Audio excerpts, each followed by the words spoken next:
अगर एग्जाम्पल के लिए हम अतुल सुभाष केस की बात करें तो अतुल की 2019 में निकिता से शादी हुई और इनका एक बेटा था। निकिता ने अतुल पर फेक डाउरी केस डालकर उसे फंसा दिया और 3 करोड़ की डिमांड की केस को रफा दफा करने के लिए एंड 30 लाख और मांगे अगर उसे अपने बच्चे से मिलना है तो।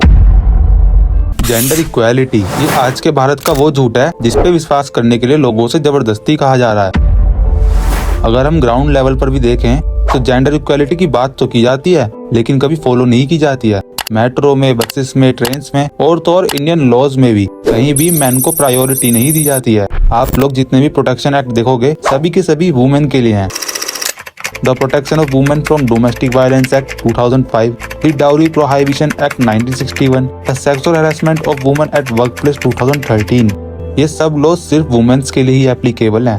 लेकिन मैन का क्या कभी उनके साथ सेक्सुअल हैरेसमेंट नहीं हो सकता? क्या वो अपने वर्क प्लेस पर पूरी तरह से सेफ हैं? इसके बारे में ना तो कोई बात करता है और ना ही बात करना चाहता है। हर कोई वुमेन सेफ्टी चिल्ला रहा है, ये अच्छी बात है, लेकिन मैन सेफ्टी का क्या? अगर आप पर कोई भी आसानी से fake rape case, dowry case, fake sexual harassment case लगा सकता है तो बंदा कहाँ से सेफ है?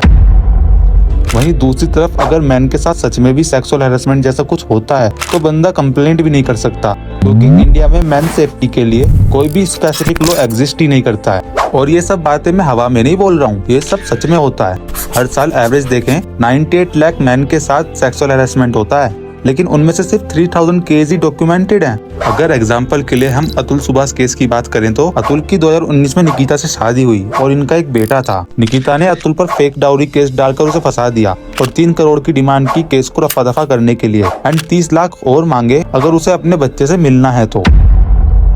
अतुल ने मदद की गुहार कोर्ट से लगाई तो जज रीटा कौशिक ने भी 5 लाख रुपए रिश्वत मांगी। रिश्वत ना मिलने पर जज ने अतुल को हैरेस करने के लिए 2 साल के अंदर 120 हियरिंग्स में बुलवाया और 40,000 मंथली मेंटेनेंस देने का ऑर्डर भी दिया। वो बेचारा इन सब से इतना परेशान हो चुका था कि उसने 1.5 घंटे की वीडियो और 40 पेज का नोट लिखकर मौत को गले लगा लिया।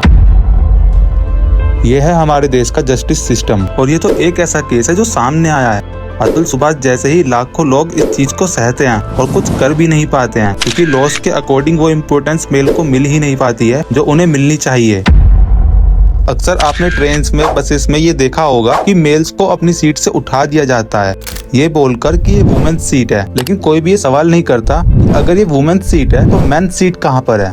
आखिर और कितने समय तक लाखों लोग fake dowry case, rape case और सेक्सुअल हैरेसमेंट केस में फंसते रहेंगे और अपनी जान गंवाते रहेंगे? अगर आप एक लड़की हो तो ये मत सोचना कि इससे आपको कोई फर्क नहीं पड़ता, क्योंकि कल आपके भाई के साथ, आपके पिता के साथ या फिर आपके पति के साथ, किसी के भी साथ ऐसा कुछ भी कभी भी कहीं भी हो सकता है। इस मैसेज को गवर्नमेंट तक पहुंचाओ और उनसे ये सवाल करो, आखिर कब मैन सेफ्टी लॉज बनेंगे इंडिया में?